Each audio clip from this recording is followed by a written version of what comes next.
Smarties, today we explore why writing meltdowns occur with learners and with writers. We chat about what makes writing difficult to begin with, what can make writing harder, and how to understand the learners who struggle with writing. Let's dig in.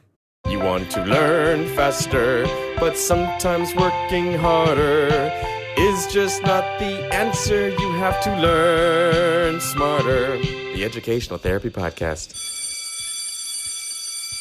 Hi, Smarties. Welcome to episode 302 of Learn Smarter, the Educational Therapy Podcast. I'm Stephanie Pitts. And I'm Rachel Kapp. And today we're talking about writing and meltdowns. It's been a minute since we've dug into writing, and we actually chose to make this episode part of our educational therapy series, not the writing series, because we've done other episodes on writing over the last 302 episodes. So we will definitely link those in the show notes if you haven't listened to those episodes. Some of those episodes are real early ones. We went back and looked at some of that content, and it just makes us giggle how much we used to write in order to prep. But also, it makes us giggle the fact that we're still saying the same things. Yes, there are new Smarties who have joined us over the years and maybe haven't scrolled that far back. Yeah. And so this is a worthy topic. But Steph, you pitched this topic. I pitched this topic because I am seeing a lot of writing meltdowns right now. There's a lot of trends with our clients and what's going on. I'm seeing a lot of meltdowns, and I'm getting calls from parents about a lot of meltdowns. And we're recording this at the end of February of 2024. And it might be just the timing of the year.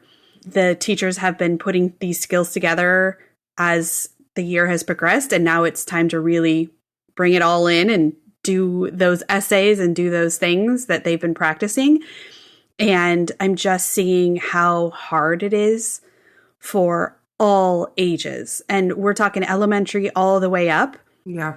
And so I just felt like, okay, let's let everyone know that meltdowns are pretty common, and let's just really talk about why they're happening, reminding ourselves that it's not just a defiant student that just doesn't want to do it, like what's really going on.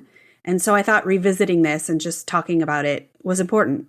So why do writing meltdowns happen? So as a reminder, in order to access educational therapy and work with an educational therapist, you don't have to have a learning diagnosis or a medical diagnosis. The learner can maybe require a higher level of support where they can learn the skills and strategies that they need to be independently autonomous and successful in their environments. So you don't have to have a diagnosis. And particularly, I think we see that when it comes to writing, because writing is almost a universal struggle. I'm raising my hand. Yeah. And something that we should also throw in, and we're not going to dig deep into this episode, but obviously AI and Chat GPT are elements of this that we did address in an earlier episode where we talked about how AI can actually be useful and a useful tool when used responsibly. But we wanted to at least mention that episode, so we'll link that episode in the show notes as well. But let's talk about, why is it hard, Steph? There's just so many reasons why it's hard. Let's just state the obvious stuff. Mechanics of actual writing.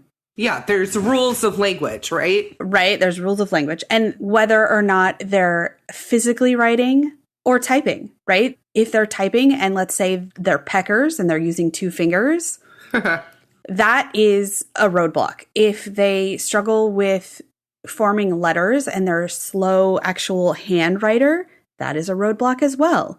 And so just remembering capitalization and spelling rules and grammar rules and all of that, all mixed into one, that's a lot.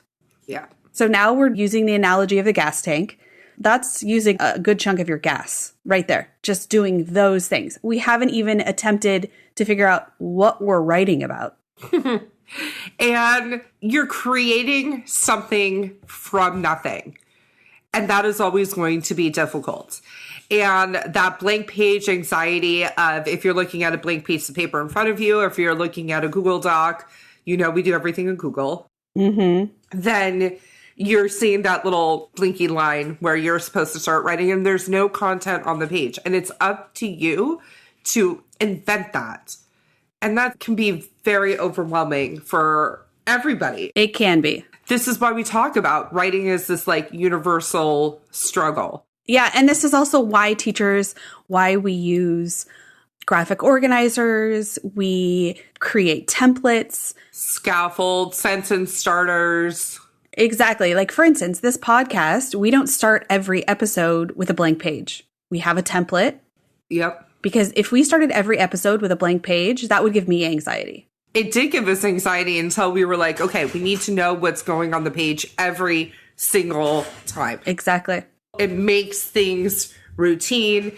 The communication between us is very clear because we know what goes where and also we know who does what. Yep. But that's a very good point. We never start with a blank page. And when we're working with learners, we also teach them not to start with a blank page. The prompts themselves can be very confusing. So with younger elementary age students, generally it's rather straightforward. You're being asked one question. Yeah. I was going to say, and they're very personal when they're younger. Yes, it tends to be. Just to not leave that out, the struggle that a lot of kids have is not knowing an answer. They don't know what their favorite XYZ is. Or they can't choose between them. Or things like that. And that's a roadblock. Yep. We're just showing you all the roadblocks. Yeah. Maybe we should change the episode to the roadblocks of writing. Maybe. Yeah, I like it. I like that title better. So we're just going to go ahead and change that episode title right now.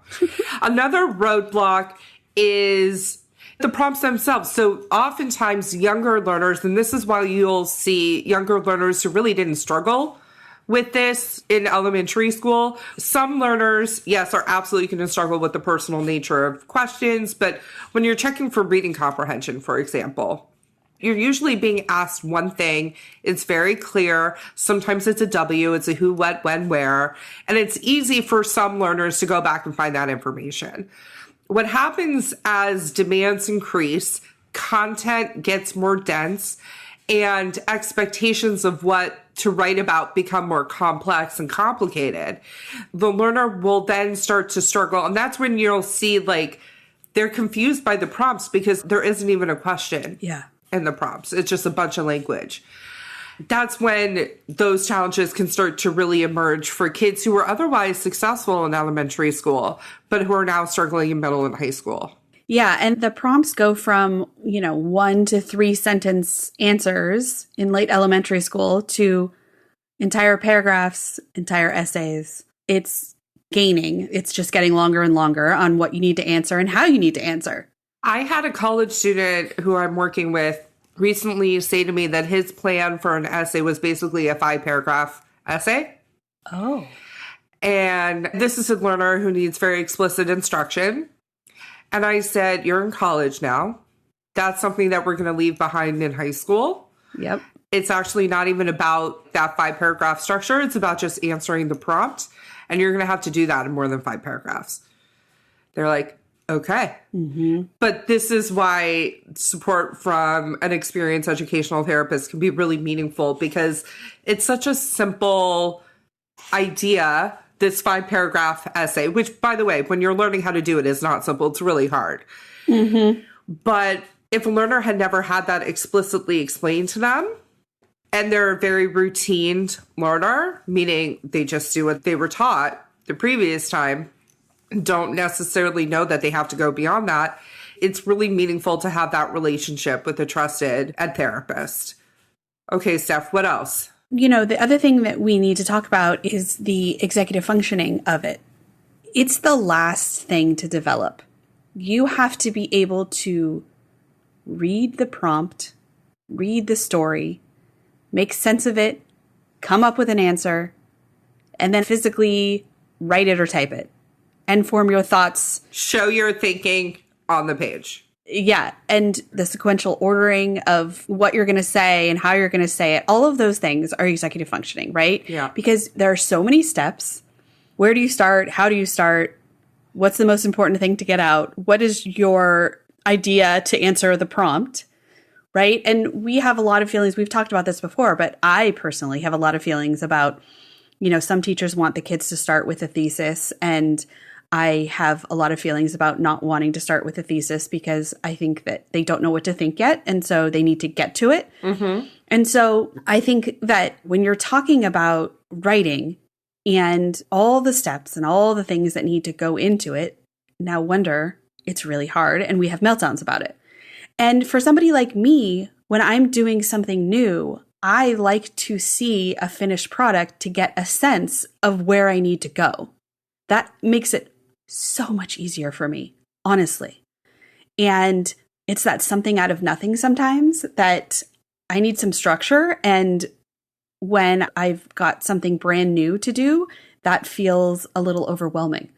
And I know I'm not alone with this. And I know you've experienced this recently. And it can be challenging. It's challenging and it's mentally draining. Taxing. It really, really is. So I know that, we all have our own ways of coping when things are hard. And looking at what sort of writing meltdown I might have as an adult is to avoid. That's something that I think we need to all take into account when we're seeing our learners do it at the last second, do it the night before, do it in a way that is not healthy, but they're getting it done to some extent. And why they're doing it this way. Why is it so hard? There's so many roadblocks. Really, it is the ultimate executive functioning task.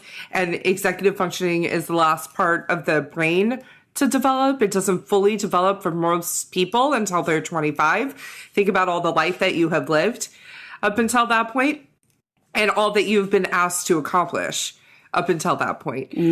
So we hope that this episode illuminated the roadblocks of writing and brought about, hopefully, a little bit of empathy and compassion for the writers in our life and ourselves who struggle with this.